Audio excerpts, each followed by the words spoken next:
কষ্টগুলো আর লুকাতে পারছি না। এখন নিজে শেষ হয়ে গেলেই এই গল্প শেষ। কে বলেছে গল্প শেষ? তুমি কি ভাবছো দুনিয়াটাই মানে শেষ? দুনিয়াতে তুমি চললা ফিরলা মৃত্যুবরণ করলা, দুনিয়াটা শেষ?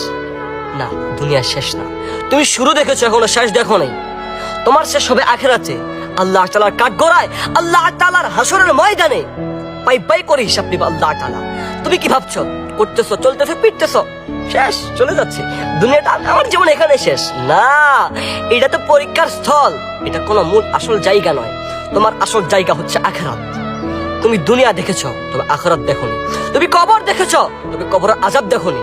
তুমি আল্লাহ তাআলার নাম শুনেছো, তবে আল্লাহ তাআলার ভালোবাসা এবং কি আল্লাহ তাআলার শাস্তি সম্পর্কে তোমার কোনো ধারণা নেই। একটা কথাই বলি যে যেখানে আল্লাহ তাআলা কুন বললো ফায়াকুন হয়ে গেল, তাহলে একটা কথা মাথায় রাখিও যে প্রিয় মালিক কিন্তু তোমাকে অনেক ভালোবাসে। তবে যদি তুমি মালিকের নাফরমানি করো, মালিক যদি তোমাকে হাসরের ময়দানে যে পাই পাই করে হিসাব নেয় তোমার কাছ থেকে, তাহলে কোন দিকে পালাইবা ভাই? তাই বলতেছি সময় আছে এখনো, পরিবর্তন হয়ে যাও প্রিয় ভাই আমার, পরিবর্তন হয়ে যাও।